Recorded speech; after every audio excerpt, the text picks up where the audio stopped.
Olá, eu sou a Lenore e você está no canal Diários Esquecidos. Hoje eu vou contar para vocês um conto de terror. Ele foi escrito por Sônia Regina Rocha Rodrigues. Todas as informações acerca da fonte desse conto estarão na descrição do vídeo. Bom, se você gosta do meu conteúdo, eu já peço que deixe seu like, faça um comentário e, se possível, indique o vídeo para alguém que você ache que vai gostar do meu conteúdo. Bem, vamos lá? A Presença, por Sônia Regina Rocha Rodrigues. Sou uma mulher doente. Muitas vezes sou desagradável. Não sei evitar essa inquietação que me domina e me indispõe contra toda a gente alegre que encontro em meu caminho.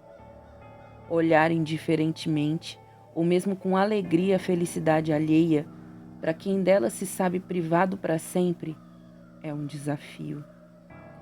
As pessoas sociáveis, aquelas que cresceram em famílias numerosas, que na infância nunca ficaram sozinhos e pela mocidade afora até os dias atuais se veem cercada de amigos ou pelo menos de conhecidos bem-intencionados, nem imaginam quão dolorosa é a solidão do que não teve irmãos para compartilhar sua meninice. Desde bem pequena, eu sinto essa presença faltando a meu lado. Parece complicado de entender, falando assim no negativo, mas é isso mesmo que eu sinto desde que me conheço por gente. A ausência de alguém que deveria estar aqui. Eu me lembro, eu ria, conversava, virava para o lado para compartilhar a vida com... Quem? Bem, não havia ninguém por perto, mas deveria haver. E a constatação de que eu estava sozinha doía imensamente. Quando fui para a escola, compreendi que o que eu buscava era um irmão e perguntei insistentemente à minha mãe pelo meu irmãozinho. Eu havia, por força de ter um irmãozinho em algum lugar. Não dizia, mamãe, você é filha única, nunca teve irmão nenhum. Debalde. A presença deste irmão estava bem ali, palpável, eu quase podia sentir sua respiração. Eu fora adotada? Bem, descobri logo que depois de perguntar uma bobagem dessas, eu devia sumir por horas da frente de minha inconsolável e indignada mãe, e, portanto, descartei essa possibilidade. Quando cresci mais um pouco, perguntei a meus pais se eu havia tido um irmão que morrera ou se eu havia sido gêmeo sobrevivente de alguma catástrofe uterina. Olharam-me horrorizados, negaram veementemente e pediram que eu tirasse essas ideias estranhas de minha cabeça. Mas a presença estava ali, constante, quase a suplicar que viesse brincar e conversar. E eu, bem que queria, mas com quem? E nos momentos em que eu estava triste, em que estava, por exemplo, de castigo, sentindo-me injustiçada, quantas vezes são as crianças punidas por coisas que não fizeram nem disseram, sem poder contradizer os adultos? Bem, nesses momentos, a presença estava ali, quase palpável, quase a tocar fisicamente meus ombros, a consolar-me. Sim, eu entendo, estou ao seu lado, conte comigo. Sim, eu me importo com você. Enquanto eu crescia, sempre que me via em dificuldades, atrapalhada para atravessar uma rua ou para resolver um problema de álgebra, podia afirmar que ouvia a voz amiga a dizer: estou aqui. E eu olhava ao redor inquieta, angustiada, procurando pela pessoa invisível que eu queria tanto conhecer. Assim, passou-se a infância e a adolescência correu célere rumo à juventude, em meio a tantos livros e cursos, tanta coisa que inventavam para me pôr longe das tentações do sexo oposto.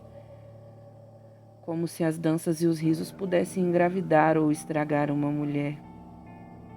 Bem, poderiam se poupar ao trabalho de me vigiar, meus pais, professores e parentes.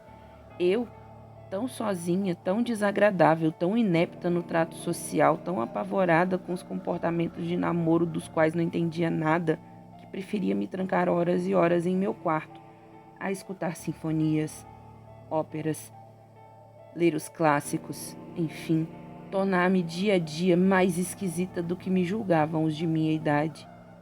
No entanto, ninguém me compreendia e me apreciava. Somente alguém, o outro, este outro que um dia eu identifiquei, logo se entenderá o porquê, como masculino. Uma grande confusão se formou em minha mente a partir do momento em que os pensamentos deste outro se misturavam agora claramente aos meus, em um dialogar incessante sobre tudo, amigável, inteligente, um tanto irônico, a amenizar a terrível solidão moral em que eu vivia.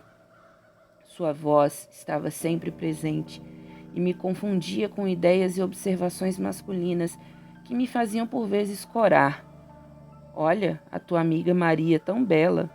Seus lábios carnudos são um convite tentador a um beijo mordido, e eu sentia meu rosto quente e confusa. Eu me interessava muito por psicologia. Lia sofregamente tudo que me caísse nas mãos sobre o comportamento humano. Freud, Jung, Wright, Lowen, Piaget, Maria Montessori. Quase desabei quando descobri o caos que pode se abater sobre a libido humana. A intersexualidade me deixava perplexa. Então não somos homens e mulheres distintos em nossa intimidade celular, pois simplesmente um braço curto em um par cromossômico e temos os mesmos hormônios, testosterona e progesterona, em nossos corpos, e apenas suas doses relativas é o que nos torna tão dissemelhantes. Eu não sabia mais o que eu era. A meus pensamentos amorosos de maternidade se misturavam estranhos desejos libidinosos pela beleza feminina, sem que, no entanto, eu de fato não sentisse nenhuma atração por outras mulheres. E a voz se ria de mim, e eu sabia que estes pensamentos estranhos todos não eram meus, e sim dessa presença oculta em minha vida. E foi assim que eu soube que meu gêmeo era um homem. Pois, embora minha mãe e meu pai negassem e até se aborrecessem com minha insistência, a única explicação que eu encontrava para este estranho fenômeno era que eu houvesse tido um gêmeo. E lá no íntimo crescia essa certeza de que eu era gêmea de um rapazinho tão solitário e desejoso de companhia quanto eu. Sofri muito na adolescência imaginando uma outra possibilidade: a esquizofrenia. Os esquizofrênicos ouvem vozes e eu me contorcia de terror ao pensar nessa possibilidade, mas o outro ria. Ora, que bobagem!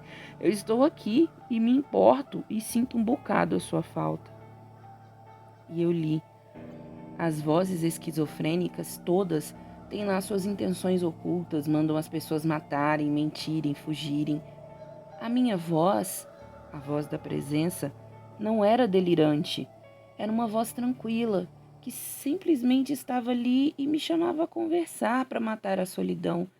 Nunca falou mal de ninguém, nunca me incitou ao mal. Também não se parecia em nada com aquela voz da consciência nascida das experiências de infância com papai e mamãe, sendo na realidade a internalização dos ensinamentos recebidos dos nossos amorosos cuidadores, aquela voz que grita em nosso ouvido quando estamos a atravessar a rua distraidamente. Cuidado, preste atenção no sinal. A minha voz, a voz da presença, também não se parecia com a intuição que nos fala em momentos especiais. Pega um guarda-chuva, pode chover, ou coisas banais e fúteis como esta. Não, a minha voz não se enquadrava nas descrições dos psiquiatras, psicólogos, nem teólogos. Eu não era definitivamente nem a versão feminina de Mr. Hyde, nem uma nova Joana d'Arc. Eu apenas sofria, e como sofria por ser tão diferente e tão sozinha. Cresci, assim, ocultando o meu segredo. Fiz medicina e nos livros descobri mistérios biológicos, como o da mulher que tinha filhos cujo DNA não eram compatíveis com os dela, até que um estudo genético demonstrou que seus ovários e seu sangue forneciam duas leituras cromossômicas diferentes, e o do homem cujo sêmen não era compatível com o resto de suas células, e aquele outro em cujos órgãos se liam duas linhagens gênicas distintas, Mais incrível do que qualquer ficção, a espécie humana, vez por outra, cria indivíduos mosaicos. A explicação chegou aos cientistas através de certas crianças com tumores estranhos, dentro dos quais se encontravam dentes, olhos, por vezes um membro inteiro, fragmentos de cérebro e até cabelos. São chamados teratomas, fetos em fetos. Em raríssimos casos, uma gestação gemelar se interrompe pela morte de um dos fetos, que é absorvido pelo outro, cresce dentro do outro, e, se em estágio bem recente, quando ainda tem apenas 8 ou 16 células, é assimilado e cresce par a par com as células de seu gêmeo vivo, originando um mosaico. Duas linhagens de células funcionantes com carga genética distinta. E foi assim que eu finalmente sosseguei. Descobri a causa de minha anômala personalidade, de minha incansável busca pela presença ausente, tão desejada, tão querida e tão impossível como a história mitológica de Castor e Pólux. Castor e Pólux, os gêmeos nascidos da mesma mãe, porém de diferentes ovos. O nome científico de minha rara condição vem também do grego. Eu sou uma quimera. Fim. Bom, pessoal, é um conto bastante científico, né? Voltado para a medicina. Essa senhora que escreveu, ela é uma médica, inclusive. E uma quimera, basicamente, é uma pessoa que dentro dela deixou-se ali crescer, né?